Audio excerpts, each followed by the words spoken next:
সাথে জুলাই বিপ্লবের আবু সাঈদ ওয়াসিম শান্ত থেকে শুরু করে শহীদ আলী রায়হান 2000-এর অধিক যে সমস্ত ভাই বোন শহীদ হয়েছে সকল শহীদদেরকে শ্রদ্ধার সাথে স্মরণ করছি। আল্লাহ পাক সুবহানাহু ওয়া তাআলা সকল শহীদদের জান্নাতুল ফেরদৌসে মেহমান হিসেবে কবুল করুক, আল্লাহুম্মা আমিন। প্রিয় উপস্থিতি, আপনাদেরকে অনুরোধ করবো আজকে এই জাতীয় সমাবেশ থেকে আমাদেরকে বাংলাদেশ প্রশ্নে ঐক্যবদ্ধ হইতে হবে। দেশের স্বাধীনতা, সার্বভৌমত্ব, অখণ্ডতা প্রশ্নে, বৈষম্যহীন বাংলাদেশ বিনির্মাণ করার প্রশ্নে আমাদেরকে ঐক্যবদ্ধভাবে কাজ করে যেতে হবে। সেই লক্ষ্যে আজকে বাংলাদেশ জামাত ইসলামী যেই 7 দফা আমাদের সামনে নিয়ে এসেছে, সেই 7 দফা বাস্তবায়ন না হওয়ার আগ পর্যন্ত আমাদেরকে আরেকটি বিপ্লবের ডাক দিতে হবে। আমরা কি প্রস্তুত আছি? আগামীর বিপ্লব হবে ইসলামের বিপ্লব ইনশাআল্লাহ। আগামীর বাংলাদেশ হবে ইনসাফের বাংলাদেশ। দীর্ঘ কয়েক যুগ পরে মহান আল্লাহ সুবহানাহু ওয়া তাআলা আমাদেরকে এই খোলা ময়দানে ফ্যাসিবাদ মুক্ত এই পরিবেশে আজকে যে ঐতিহাসিক মিলন মেলার সুযোগ করে দিয়েছেন, এজন্য মহান মনিবের দরবারে লাখো কোটি শুকরিয়া আদায় করছি।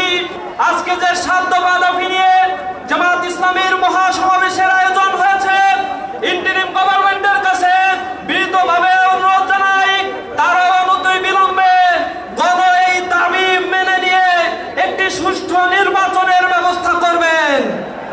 জুলাই এই আন্দোলন যাদের পাটাতনের উপরে দাঁড়িয়ে এই নব বাংলাদেশ বিনির্মাণের স্বপ্ন আমরা দেখছি, এই বাংলাদেশের সেই জুলাই যোদ্ধা শহীদ পরিবারগুলোর পুনর্বাসন, আহত বঙ্গত্ব বরণকারী ভাইদের পুনর্বাসন করতে হবে। পাশাপাশি জুলাই ঘোষণাপত্র অনতি বিলম্বে সংবিধানের অন্তর্ভুক্ত করতে হবে এবং এই জুলাই মাসে এই জুলাই ঘোষণাপত্র দিতে হবে। সংগ্রামী উপস্থিতি, এই আন্দোলনের সূতিকাগার সূত্র যেখান থেকে হয়েছিল এই ক্যাম্পাসগুলোতে আমরা দেখেছি ক্যাম্পাসে বিগত ফ্যাসিবাদের আমলে শিক্ষা ব্যবস্থাকে ধ্বংস করে দেওয়া হয়েছে। শিক্ষা সংস্কার কমিশন গঠনের জন্য আমি উদাত্ত আহ্বান জানাচ্ছি।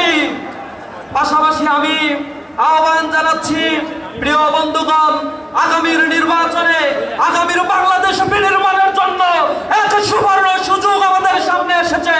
এই সুযোগ যেন আমরা হেলায় খেলায় না হারাই।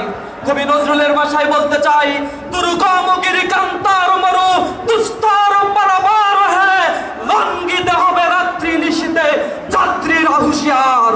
আমাদের সজাগ থেকে দৃঢ় কদমে আগামীর বাংলাদেশকে গড়ে তোলার জন্য সর্বশক্তি বিনিয়োগ করতে হবে।